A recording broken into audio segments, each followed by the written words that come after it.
วัฒนวิกรมรองเจ้าคณะอำเภอดอยหล่อผู้อำนวยการสถานีวิทยุมวลชนคลื่นสีขาวเพื่อชาวประชาเจ้าอาวาสวัดปากตังเจริญผู้ดำเนินรายการ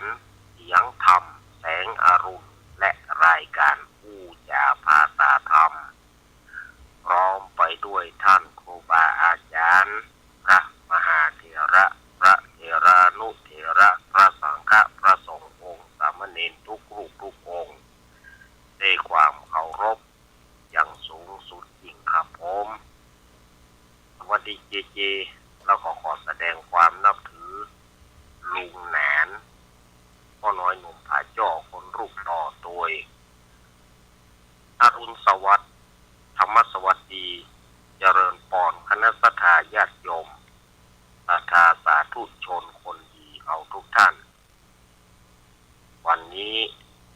รายการเสียงธรรมแสงอรุณซึ่งตามปกตินั้นก็จะปะกับท่านอาจารย์ท่านพระครูอภิวัฒนวิกรมเพิ่นจะมาดำเนินรายการแต่โดยวันนี้เพิ่นติดภาระธุระเพิ่นติดศาสนกิจก็เป็นคิวของตนตัวเก้ากับผมอาตมาภาพสามเณรรักปัญโยนานวัดสันเมืองตำบลหนองล่องอำเภอเวียงหนองล่องจังหวัดลำพูนก็มารับหน้าที่รับผิดชอบดำเนินรายการตี 5 ถึง 6 โมงในเวลา1 ชั่วโมงแต่ว่า1 ชั่วโมงก็ปอมันก็ประมาณ50 กว่านาทีเนาะก็รายการนี้ก็มาพบกันทางสถานีวิทยุคลื่นพระพุทธศาสนาการศึกษาและวัฒนธรรม 104.50 วัดไผ่หินตำบลสุเทพอำเภอเมืองจังหวัดเชียงใหม่โดยเมตตาธรรมของท่านอาจารย์ท่านพระครูสมุวิสุวัฒน์วรกิจโจสถานีวิทยุวัดพระบาทอุดมน้ำบ่อสาวา 100.25 เมกะเฮิรตซ์อำเภอฝางจังหวัดเชียงใหม่โดยเมตตาธรรมของพระเดชพระคุณหลวงพ่อสุจิตานุรักษ์ด็อกเตอร์ท่านอาจารย์จำเริญโชติธรรมโมสถานีวิทยุห้วยตองซักเรดิโอ 98.75 เมกะเฮิรตซ์ตั้งอยู่วัดห้วยตองซักตำบลขวงเปาอำเภอจอมทองจังหวัดเชียงใหม่โดยเมตตาธรรมของหลวงพ่อวาปีวรมานิกกับท่านอาจารย์ชวริตชยวังโสสถานีวิทยุมนเสียงธรรม 106.25 เมกะเฮิรตซ์ตั้งอยู่วัดปุพารามตำบลจ้างเคิ่งอำเภอแม่แจ่มจังหวัดเชียงใหม่โดยเมตตาธรรมของพระเดชพระคุณหลวงพ่อมงคลวิสิทธิ์แล้วก็ท่านปรัตอุทัยทั้งสองท่านสองอุทัยสถานีวิทยุชุมชนคนเหนือเขื่อนบ้านดงดำอำเภอฮอดจังหวัดเชียงใหม่สถานีวิทยุแม่วางเรดิโออำเภอแม่วางจังหวัดเชียงใหม่สถานีวิทยุแดนดินถิ่นล้านนาบ้านหงงัวอำเภอสันปะตองจังหวัดเชียงใหม่โดยคุณยมรุจิสมบัติเงาคำสถานีวิทยุสีคำเรดิโอจังหวัดน่านสถานีวิทยุบ้านแป้นเรดิโอจังหวัดลำพูนสถานีวิทยุชุมชนคนเมืองลี้อำเภอลี้จังหวัดลำพูนโดยพ่อครูเสน่ห์จินาจันทร์สถานีวิทยุนิกเนียวเรดิโอของห้างหุ้นส่วนจำกัดอนุสรณ์เรดิโอตั้งอยู่บ้านโจงตำบลต้งกวาวอำเภอเมืองปานจังหวัดลำปางสถานีวิทยุเรดิโอเน็ตเวิร์กทั้งสองคลื่นของจังหวัดลำปางแล้วก็ส นีวิทยุวิทยาลัยสงฆ์นครลำปาง 106.50 เมกะเฮิรตซ์วัดปุญญวาสวิหาร โดยพ่ออาจารย์ดร.จิรศักดิ์ปัลลำสถานีวิทยุน่านฟ้าเรดิโอของคุณโยมรุ่งนิรันดร์ปันดอนตองและสถานีวิทยุแถมหลายสถานีที่บ่ได้ชื่อนามขออนุโมทนากับสถานีทุกท่านแล้วก็อนุโมทนาท่านหัวหน้าสถานีวิทยุเจ้าหน้าที่ทุกฝ่ายของทุกสถานีที่ได้นำเอาเสียงอาตมาภาพออกอากาศสู่สถาญาติโยมได้รับฟังกันมาปะกันวันนี้เป็นวันพฤหัสบดีเป็นวันพัดที่29 พฤษภาคมพุทธศักราช 2568 เดือน9เหนือเดือน7ใต้ออกมานี่3ค่ำพร่ำว่าเป็นวันพัดวันนี้ใครจะไปทางใดวันนี้การเสี่ยงโชคยกย้ายวันนี้เป็นวันใจเลิกเป็นวันใจเลิกวันนี้เป็นวันสบายตามใจเลิกว่าล้างมือท่าคอยกินวันนี้บ่ต้องได้หยังคดตะไว้เวิ้นสวยมือก็เข้าซุปขันเข้าวันนี้นะขันเข้ามันตึงมีหั่นเรียบร้อยกับซุปขันเข้าพอดีเรียกว่าล้างมือท่าคอยกินวัดแต่วันนี้อย่างสบายล้ำสบายเหลือเนาะเมื่อมาปะกันไหว้พระเป็นสิริมงคลกันอย่างก่อนเนาะไหว้พระเป็นสิริมงคลสถาญาติโยมพ่องเพิ่นก็อยู่ในรถในรางฟังพ่องเพิ่นก็กำลังจะเงียบกินพ่องกำลังนึ่งข้าวเป่าไฟพ่องก็กำลังนั่งชงกาแฟไหว้พระสิริมงคลอย่างก่อนเนาะกราบพระพร้อมกันกราบ1กราบ2กราบ3อะระหังสัมมาสัมพุทโธภควาพุทธังภควันตังอภิวาเทมิกราบวาคาโตภควตาธัมโม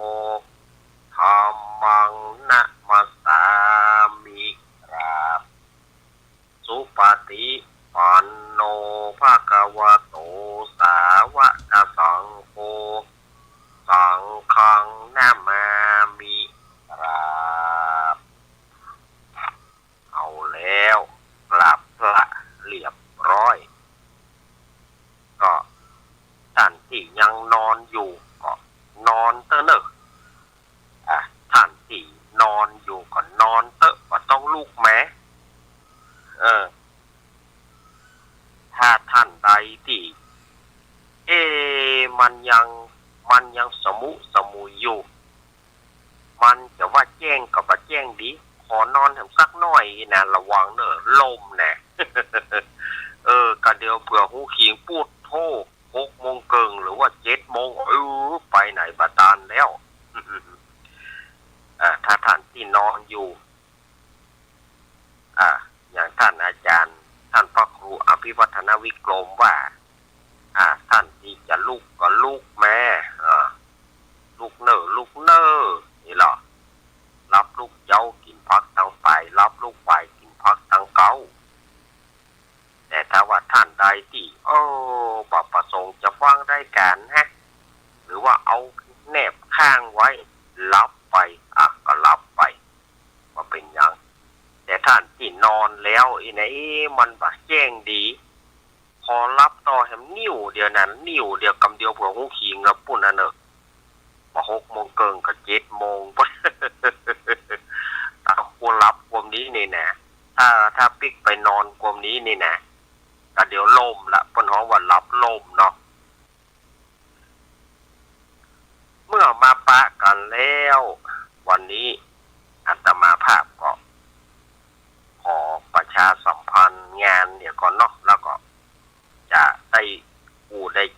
ถาญาติโยม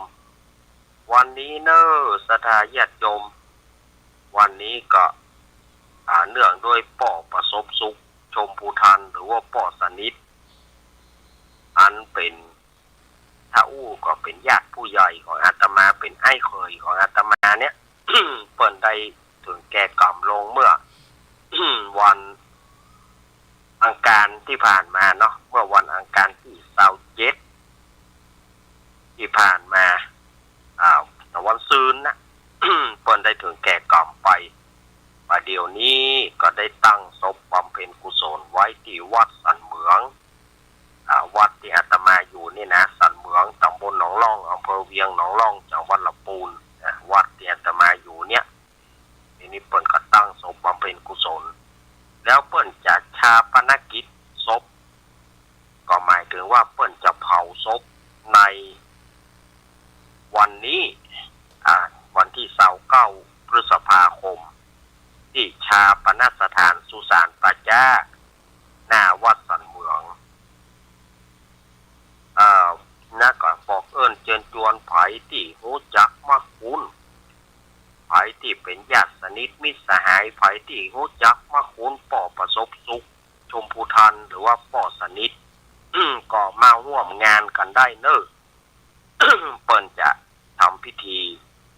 ประมาณ10 โมงแล้วก็ประมาณบ่เกินเที่ยงก็จะได้เคลื่อนสรีระร่างกายอันไร้วิญญาณของป่อประสบสุขไปสู่ชาปนสถานสุสานป่าจ้าหน้าวัดสันเหมืองก็บอกเอิ้นเชิญชวนคณะสัทธาญาติโยมเนอะแม่จรคำชมพูทันแล้วก็ญาติตั้งหลายลูกหลานแล้วก็ญาติตั้งหลายก็ร่วมกันเป็นเจ้าภาพเนาะเมื่อมาปะกันแล้วศรัทธาญาติโยมวันนั้นอาตมาก็ได้เล่าเกี่ยให้ศรัทธาญาติโยมได้ฟังกันแต่ว่ามันบ่ได้ฟังกันค่อย วันนั้นเล่นเล่าเกี่ยกันวันนี้ก็จะเอาเกี่ยก้อมปิกมาเล่าให้ศรัทธาญาติโยมเพราะว่าหลายสถานีที่เปิ้นบ่ได้รับฟังกันหลายสถานีที่เปิ้นบ่ได้รับช่วงภาคกลางวันก็มาต่อกันภาคกลางค่ำกลางคืนภาคเจ้าแต่ว่าอาตมาจะสุมาขอโทษศรัทธาญาติโยมก่อนนะเพราะกรรมมันอาจจะออกอากาศไปอันนี้มันเป็นที่มาที่ไปของเรื่องมันศรัทธาญาติโยมมันเป็นที่มาที่ไปของเรื่องมันศรัทธาญาติโยมให้ฟังว่ามันเป็นที่มาที่ไปยีบก็แล้วกันไม่ต้องไปคิดอะไรอย่างนักเนาะวันนั้นอาตมาได้เล่าเกี่ยให้ศรัทธาญาติโยมที่มาที่ไปของคำว่าแมงโก้สถีนหรือว่ามังคุดนะบ้านเฮาฮ้องว่ามังคุดภาษาฝรั่งฮ้องแมงโก้สถีนวันนี้อาตมาจะเอาที่มาที่ไปของเนี่ยคำว่าแมงโก้สถีนเนี่ยมันลูกที่ไหนมาเนี่ยอย่างฝรั่งจะฮ้องอย่างอี้มันมีที่มาที่ไปอย่างอี้ลูกเมินมาแล้วนะจากกี่ปีบอกว่าเอาบานเฮาบานจะหูได้ในสมัยนั้นเนี่ยฝรั่งมาเอี่ยวฝรั่งนักท่องเที่ยวบอกว่าสัญชาติไหนฝรั่งผู้นี้นะจะอยู่สัญชาติไหนบอกว่าเฮาก็บานจะหูได้มาเอี่ยวสวนผลไม้เอี่ยวบ้านต่ำจองต่างๆเนาะเรามาออกเอี่ยวพอสวนผลไม้ต่างๆอีกแล้วพอดีว่าไปผ่านสวนมังคุดของคนไทยแล้วเนี่ยคนเมืองแล้วนี่กำเลี้ยวละ ไปพอสวนมังคุด แล้วก็ถามเจ้าของสวนมังคุดว่าอยู่อันนี้ผลไม้อะไรว่ากระถามนะฝรั่งกระถามทีนี้คนไทยเจ้าของสวนเนี่ยก็บอกว่ามังคุดสวนบอกมังคุดทีนี้ฝรั่งมันจะว่ามังคุดเนี่ยมันว่าปะถูกว่ามังคุดเนี่ยมันว่าปะถูกเพราะก็แมงโก้ป่าใจแมงโก้นะแมงโก้นะมันบ่ม่วงลูกบ้านยูอ่ะมันบ่ใจบ่ม่วงอันนี้มันเป็นมังคุดแมงโก้มันบ่ใจนะก่อนบ้านยูนะมันเป็นบ่ม่วงนะลูกอันนั้นน่ะมันเป็นแมงโก้นะแน่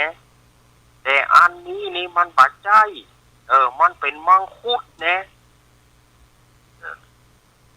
แมงโก้ฝรั่งก็จัดมันใครว่านะมันว่าปะถูกมันว่าอันนี้มันเป็นมังคุดนะคนไทยพยายามอธิบายนะมันเป็นมังคุดมันไม่ใช่แมงโก้นะอยู่ว่าไม่แล้วว่าไม่มังคุดแมงโก้มังคุดแมงโก้ที่คนไทยเขานี่มันมีอย่างหนึ่งเมื่อบอกหูเรื่องนะมันใจหินคนไทยเขานี่มันใจหินโลกฟังว่าไปต่อเพิ่นว่ามังคุดมันก็ว่าแมงโก้มังคุดมันก็ว่าแมงโก้เนาะคนไทยมันมิ่งง่ายสถาญาติโยมมิ่งง่ายกับขอโทษสถาญาติโยมเนอะเพิ่นว่ามังคุดก็แมงโก้มังคุดก็แมงโก้อีกก็แมงโก้ส้นตีนนะกะฝรั่งไปฟังโอ้แมงโก้สตีนกลายเป็นแมงโก้สตีน มาจนถึงปัจจุบันเนี่ยก็ด้วยคำว่าแมงโก้ส้นตีนที่ไทยว่าทั้งมันนั่นนะมันก็ แมงโก้สตีนเนี่ยมันซ้ำซ้อนกันนะได้ญาติโยมอันนี้มันเป็นที่มาที่ไปของเขาว่าแมงโก้สตีนเนี่ยเพราะว่าคนไทยด่ามันลูกคนไทยด่าของมัน แต่บอกเด้อนี่เปิ้นเล่าแม่อาตมาก็เอาปิ๊กมาเล่าใหม่เป็นการสืบถ่ายทอดข้อเท็จจริงมันบ่อาจจะรู้แต่เอามาเล่าคือสถาญาติโยมได้ฟังมันเป็นอีกอะมันเป็นอีกมันก็เหมือนบริษัทสมัยหนึ่งเนาะบริษัท Universe Beauty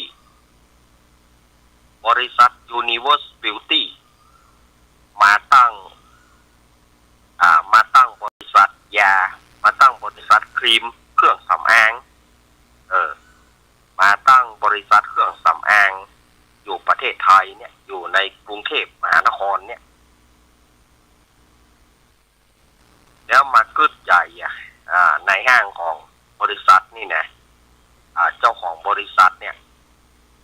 ก็มากึศใจว่าบัดเดี๋ยวนี้จะมาผลิตเครื่องสำอางแป้งน้ำก็ดีแป้งอย่างก็ดีครีมเสริมสวยก็ดีจะมาตั้งแต่ว่าจะเอาชื่ออะไรอย่างมันกึศใจบอกด้วยนะเจ้าของบริษัทนี่มากึศใจว่าจะเอาชื่ออะไรอย่างดีที่จะมาตั้งในเมืองไทยกึศไปกึศมาปรากฏว่าหมอหนึ่งแจมขึ้นมา เชยพอได้ยินเสียงแจมเจ้าของบริษัทนี่ก็อาเช่เลยเป็นเครื่องสำอางมีชื่อว่าอาเช่มาจนถึง จุบันนี่นะแต่ประเด็นนี้จะมีบ่มีบ่แต่ก่อนเนี่ยเครื่องสำอางของ Universe Beauty มีเรื่องแป้งน้ำเสริมสวยอาเช่ครีมเสริมเสน่ห์อาเช่อะไรอย่างเนี้ยมันมาจากคนไทยแจมเจ้าของบริษัทก็เลยเอาเนี่ยอาเช่อาเช่ก็เลยเป็นผลิตภัณฑ์อาเช่ของ Universe Beauty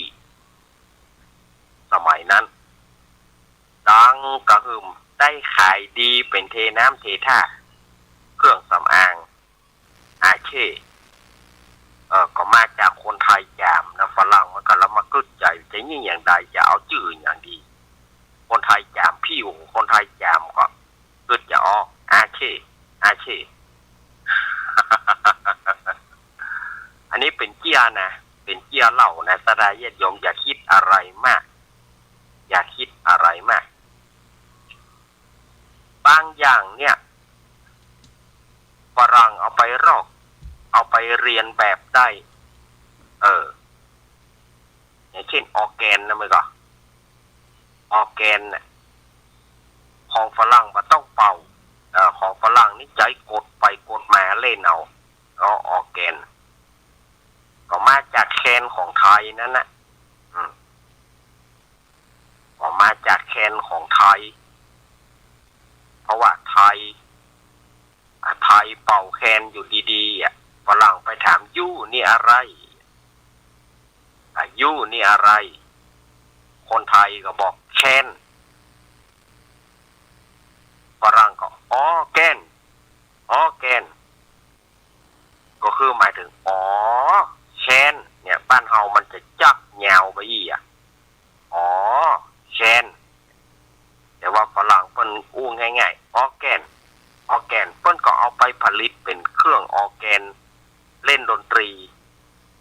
ในไทยเล่นดนตรีในฝรั่งแล้วเอาออร์แกนเนี่ยปิกมาขายไทยเรียกว่าเอาสตางค์ยายซื้อขนมยายนั่นนะเอาง่ายๆนะเอาชื่อมันเนี่ยมันถามว่าคนไทยเฮาก็บอกว่าชื่อมันเท่เนาะออร์แกนที่แต่มันก็ได้มาจากไทยนี่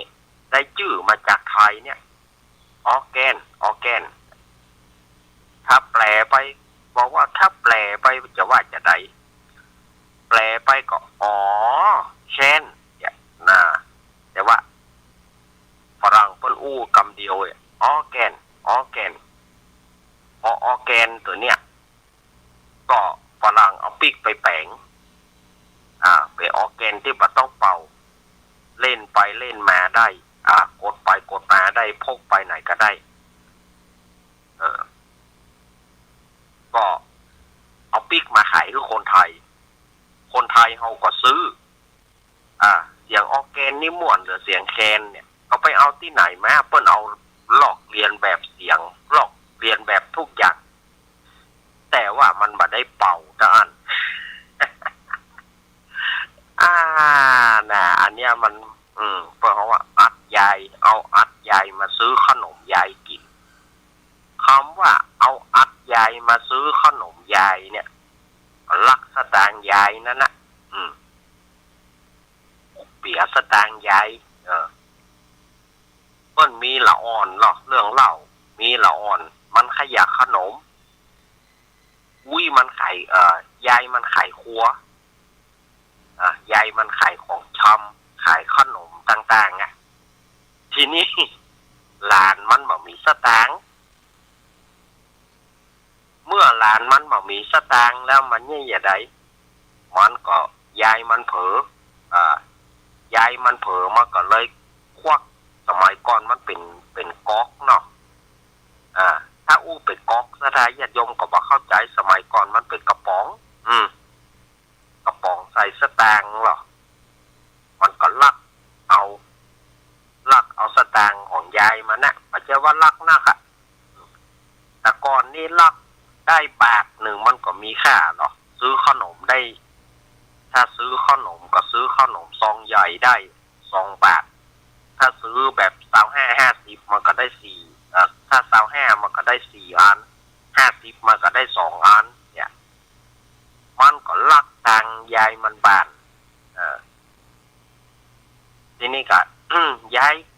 จะกินขนมยายมาไปกินได้มากินนะ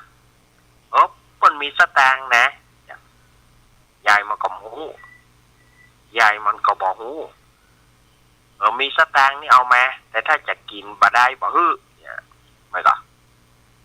มันก็เอาสตางค์ของยายมันเอาสตางค์นี่มันลักมานะสตางค์บ้านนะซื้อขนมซื้อ25ตังค์ซื้อ25ตังค์มันก็เอาสตางค์คือบาทนึงยายมันก็เอาปิ๊กไปใส่ที่เก่าเนี่ยอันเนี้ยจึงมีคำว่าอัดยายเอาซื้อขนมยายอัดนี่หมายถึงเงินอัดนี่หมายถึงเงินหมายถึงสตางค์กับสตางค์ยายนั่นนะไปซื้อขนมยาย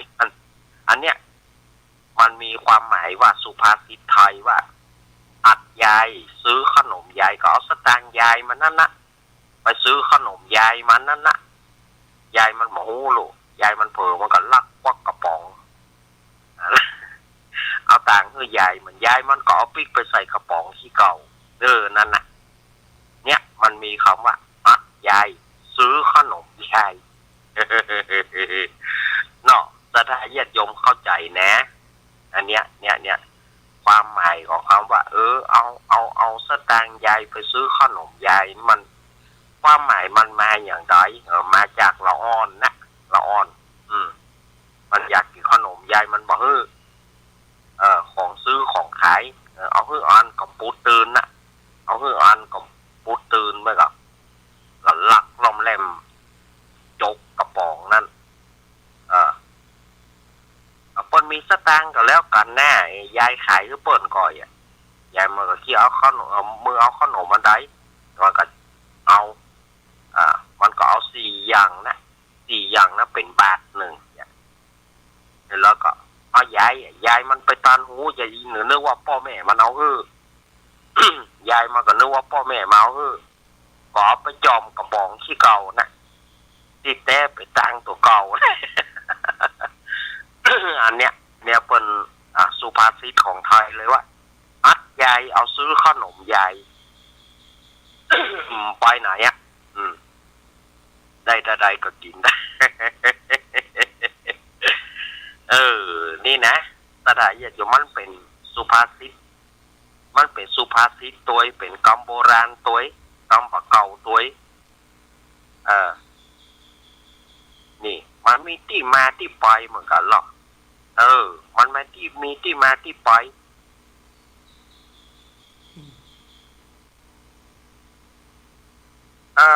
แล้วก็มีคำปะเก่า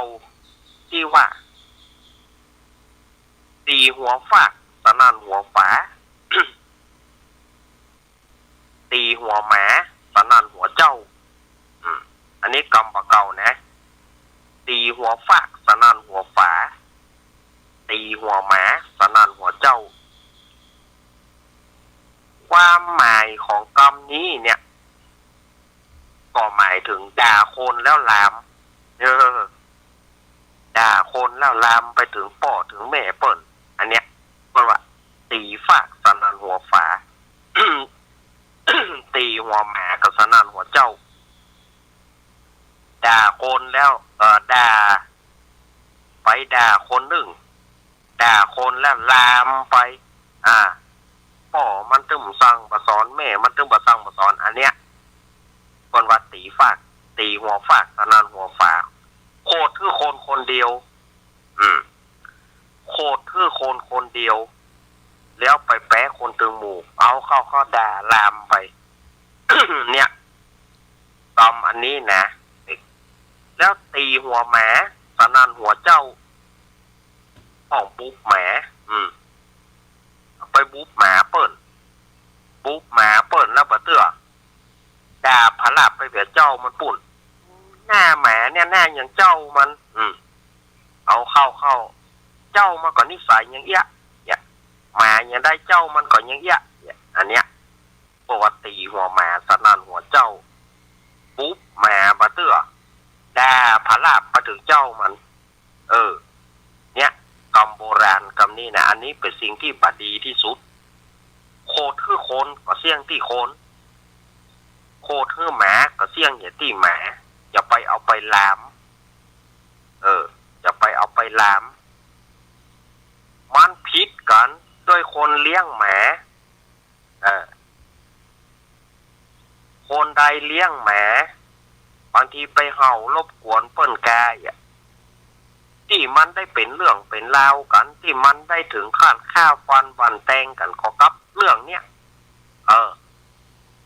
ตีหัวหมากับสนั่นหัวเจ้าด่าหมาเอาเข้าลวดไปถึงเจ้าของมันปุ่น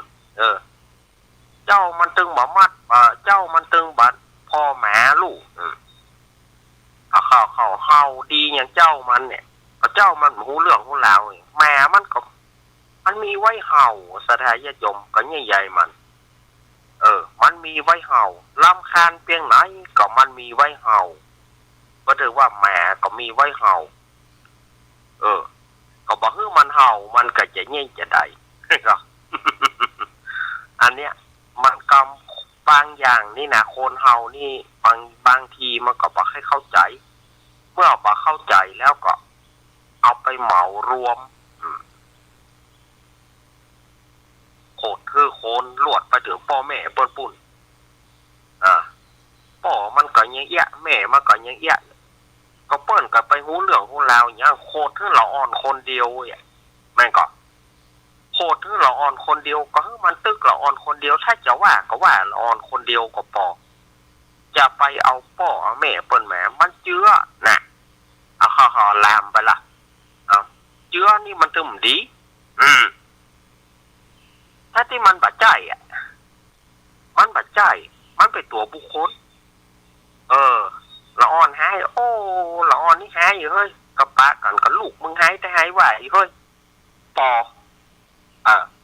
ถ้าไปสืบไปมันยาวไปติ๊กเหมือนจักไส้คือกากินตาดาญาติโยมว่าเหมือนจักไส้คือกากินมันบาดตึกเข้าลามไปเจื้อมือเขาน่ะกะเนี่ยพอมีอย่างเต็มแก่โคตรเขากุนมุนเง่ามือเขาน่ะกะแฮะมันไปติ๊กๆนะไปติ๊กๆนะฉะนั้นบางสิ่งบางอย่างการยับยั้งชั่งใจปะละอ่อนก็บอกโอ้ยปะพ่อแม่มันโอ้ละอ่อนหายอยู่เฮ้ยเนี่ยใดเนี่ยช่วยกันบอกช่วยกันปามเนอะก็ปอละจะไปเอาเจื้อเอาจัดจะไปเอาขับงูเง่าเปิ่นมาเนี่ยมันเปิ่นกรรมโบราณเปิ่นเลยว่าตีหัวฟากสนั่นหัวฝาอย่างเขาตีฟากมันก็เงินเขาปูฟากตีมันถึงสนั่นฝาทึดมาได้รับเดี๋ยวมันเป็นเล็กโกนมีหั่นเนี่ยเอาเล็กไปเอามุยไปตอกฟากมันก็สนั่นฝาทึดตีแหมตีมาสนั่นหัวเจ้าก็คือบุ๊กแหมเปิ่นแหมนี่มันถึงยังเจ้ามันนะเจ้ามันก็อย่างนั้นนะแหมอย่างได้ก็เจ้าอย่างนั้นเอาไปว่าคือเปิ่นนั่นแหละบางทีก็ลามเข้าไปเปียกเจื้อเปียกเขาขุนงุนเง่าปุ่นก็โคตรทื่อแหมมาได้ก็เอาไปเปลี่ยนเนี่ยเพราะว่าตีหัวแหมก็สนั่นหัวเจ้าสถาญาติโยมจำไว้เนอะจะไปโคตรอย่างโคตรคนเดียวจะไปเอามาตึงหมู่อย่างบางคนที่จังตุ๊กเจ้าตนเดียวเนี่ยอย่างที่อาจจะมาว่าจังตุ๊กเจ้าที่เปิ่นตุ๊กเจ้านี่มันบาดีอย่างนี้ลามไปทั่ววัดหาตุ๊กเจ้าหาตึงบอกว่า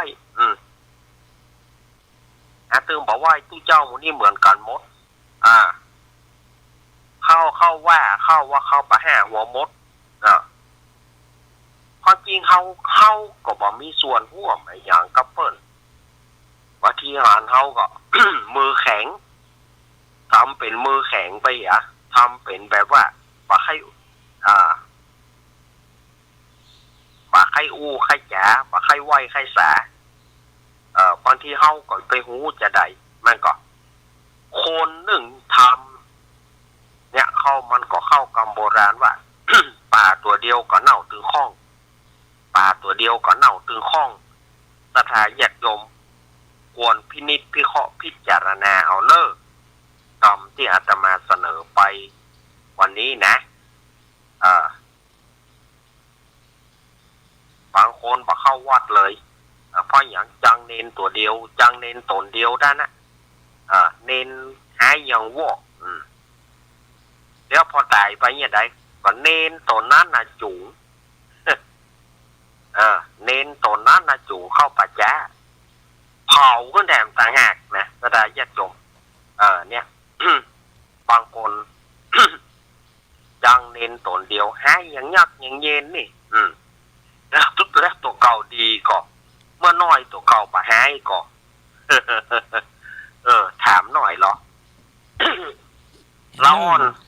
มันก็คือละอ่อนละอ่อนมันก็คือละอ่อนว่าต้องไปไอ้อย่างทั้งสิ้นศรัทธาญาติโยมเน้นมันก็คือละอ่อนก้อยบอกก้อยเตือนไปเข้าเป็นละอ่อนเข้าก็หายเน้นเป็นละอ่อนมันก็หายมันก็ตามวัยอย่าไปคิดสว่างเน้นแห่นี่หายหรือบอกเข้าละวัดจางเน้นตนเดียวแป๊เปิ่นตึงหมู่จางตู้ตนเดียวแป๊เปิ่นตึงหมู่เผลอเปิ่นมาเข้าขยมขยมนี่หายฮะตึงเข้าวัดรู้อันเนี้ยมันบัดถูก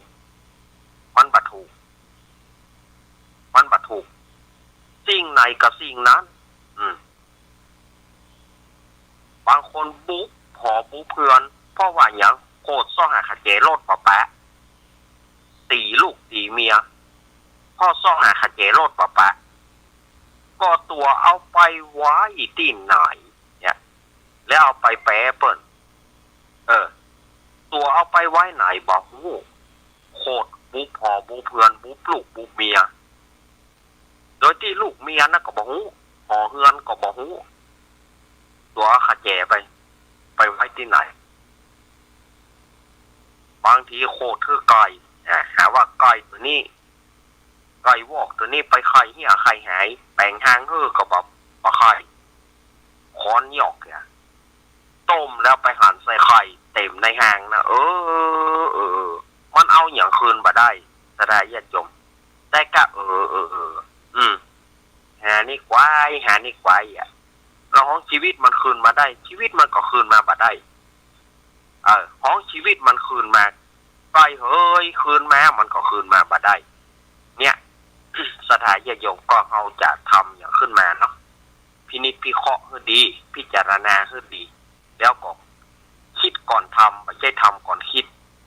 ทำก่อนคิดนี่มันตึงยุ่งคิดก่อนทำเดี๋ยวก่อนพินิจพิเคราะห์เดี๋ยวก่อนถ้าไปทำแล้วคิดมันกินแหนงศรัทธาญาติโยมว่ามันกินแหนงศรัทธาญาติโยมอู้ไปอู้มาก็ม่วนแต่เหลือเวลาแถม7 นาทีอาตมาจะวางสายเน้อศรัทธาญาติโยมเน้ออาตมาจะวางสายเพราะว่าเวลามันน้อยเนาะอาตมาจะวางสายเน้อ0837611775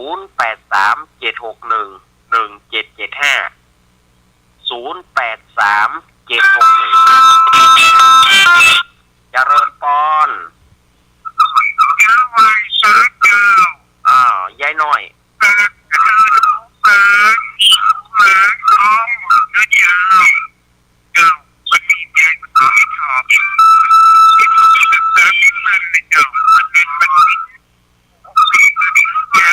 โอ้ยายหน่อยขอยายหน่อยปิดวิทยุกำเหรอยิบเยอะมิงมันเหมือนกันเอาไฟถึงมันหันกามิงเมามันออกที่ไหนมนุษย์เขาเนาไปขุดไข่เจ้าก็เลยสุดกันน้ำตาอย่าตกหัวอกมิงมันบดตันได้หันตะวันเนื้อเจ้าโยโลออกหูมนุษย์เขาเนามายับเมาเอาไปตีก่อตัวน้อยโดยก่อไว้ปล่อยยับ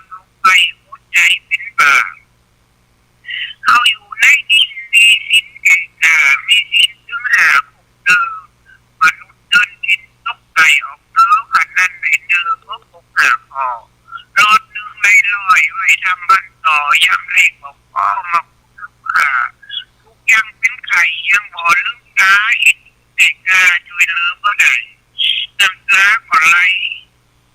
ไม่มีตั้งหลายได้ตีห้องไหนน้ำตาก็ไหลพังลงช่วยขอบ่ได้ต้องย้ำใจคงน้ำตาพังลงหักตาเรากินไม่มันผิดกินป้านาขอหักตาขอหนึ่งเงินได้รู้ละ2 บาทพี่น้องทั้งหลายเป็นไหวดาบดีสัตเจ้า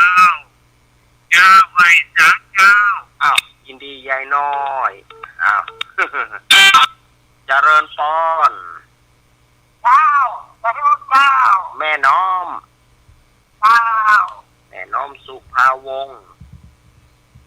มาแล้วเน เรา อะ ที่ม่วนเนาะ น่ะม่วนแน่ เป็นจักผ้าจักหัวไง มาได้ซักเสือแน่ เจ้า ยินดีแม่น้อมเนอะ เจ้า แม่น้อมสาธุสาธุแม่น้อมสุภาวงศ์มาแล้วเนอะ ตาจางตาจางเวียงหนองล่องมาแล้วแม่น้อมเฮามาแล้วเนอะ ญาติก็ดี แม่ สุ น้ รา อม ไม้ สุภาวงศ์เนี่ยสถาญาติโยมเอ๋ย ญาติก็ดีสุราไม้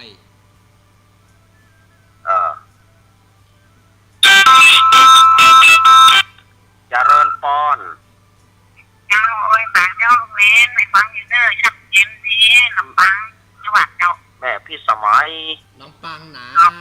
จากคนนอก อัลล่ะ มีหัวฝัก จากลำปังหนา นะ เออ เจ้าไม่เป็นกำลังใจนะ เอาขอบคุณเนอะ เจ้าไอ้สายเจ้า เจ้าแม่นี่แม่พี่สมัยเอาลำปาง ลำปังหนา เจริญพร ไม่ใช่เจ้าเนี่ย โอ้อีแม่เฮาแม่บุญหลง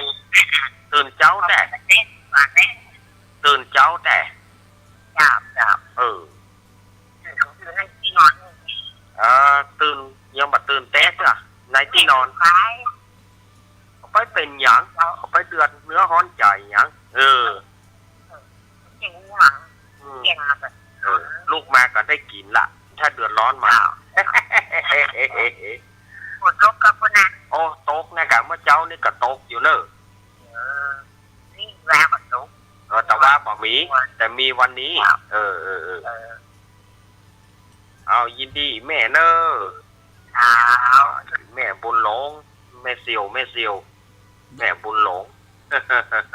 ดอลลอร์นี่มามีเด้อฝนเนาะ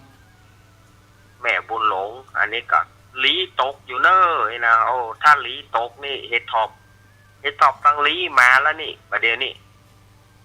เฮดท็อปตังลีจะมาติ๊กๆละเฮดท็อปเนี่ยถ้ามันตอบเมื่อใดก็อย่างว่านั่นเนอะดำขึ้นเรือเนอะคบไปคบมาตอบ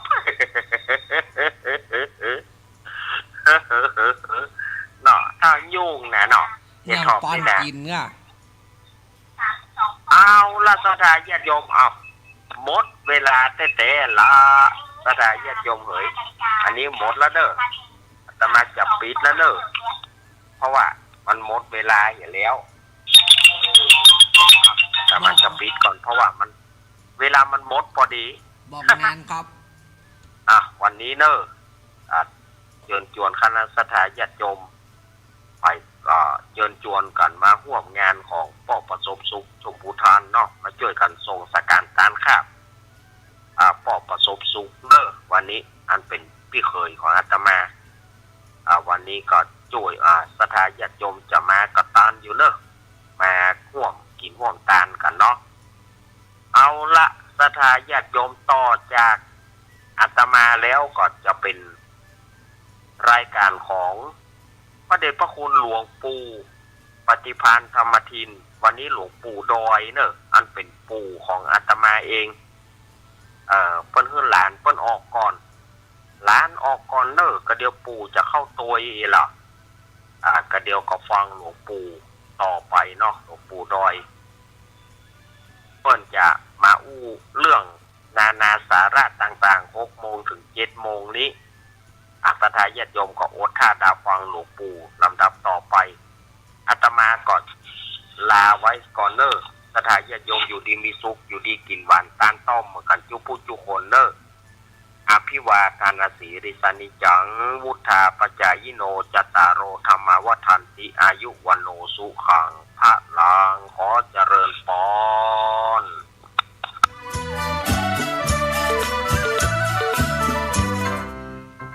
น้องๆหน้าหนาวนี้ไปแอวเหนือเฮาพักที่นี่บ่รีสอร์ทนี้ดีขนาดมีเครื่องทำน้ำอุ่นระบบแก๊สเอาไว้ให้พร้อม